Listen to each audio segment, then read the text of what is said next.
जिनकी खूबसूरती की दुनिया कायल थी। एक नज़र देखने वाले देखते ही रह जाएं। लेकिन फिर भी इस हसीना को सच्ची मोहब्बत नसीब नहीं हुई। चकाचौंध से भरी पर्दे पर दिखने वाली ये दुनिया अंदर से कितनी खोखली होती है, इसका अंदाजा आप इसी बात से लगा सकते हैं कि बेहद खूबसूरत होने के बावजूद ये अदाकारा अपने अंतिम समय तक अकेलेपन से जूझती रहीं और आखिरकार एक दिन उनकी सांसें थम गई।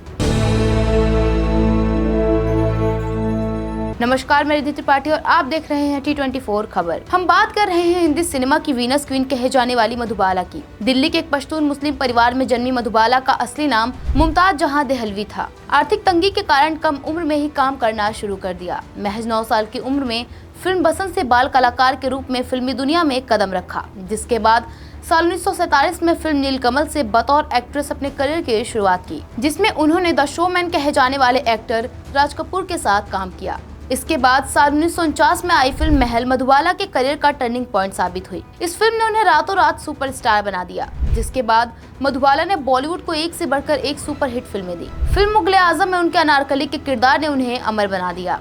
कहा जाता है कि मधुबाला का दिल सबसे पहले दिलीप कुमार के लिए धड़का था। दोनों की प्रेम कहानी उस दौर की सबसे चर्चित कहानियों में से एक रही।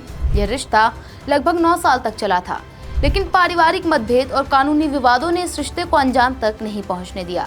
ये बिछड़ना मधुबाला के जीवन का पहला बड़ा झटका था। इसके बाद उनकी जिंदगी में आए किशोर कुमार।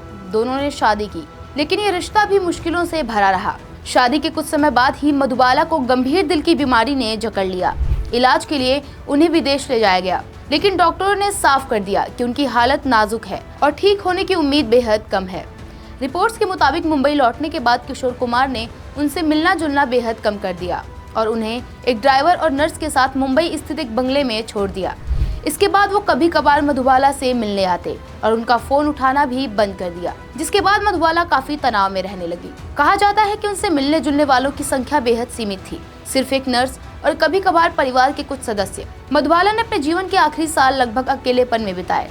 वो अपने ही घर में सिमट कर रह गई। ये विडंबना है कि जिस अभिनेत्री के दीदार के लिए लाखों लोग तरसते थे, वो अपने अंतिम दिनों में एकाकीपन से जूझ रही थी। उनकी आखिरी ख्वाहिश थी कि वो एक बार फिर कैमरे के सामने लौटे, लेकिन किस्मत को कुछ और ही मंजूर था। साल 1969 में महज 36 वर्ष की उम्र में ये चमकता सितारा हमेशा के लिए बुझ गया। ये कहानी सिर्फ एक अभिनेत्री की नहीं, बल्कि उस सच्चाई की है जो बताती है कि शोहरत की चकाचौंध के पीछे कई बार कुछ ऐसी कहानियां होती हैं जो किसी कोने में सिमट कर रह जाती हैं। आपको हमारी खबर कैसी लगी हमें कमेंट सेक्शन में जरूर बताएं और हमारे चैनल को सब्सक्राइब करना बिल्कुल ना भूलें।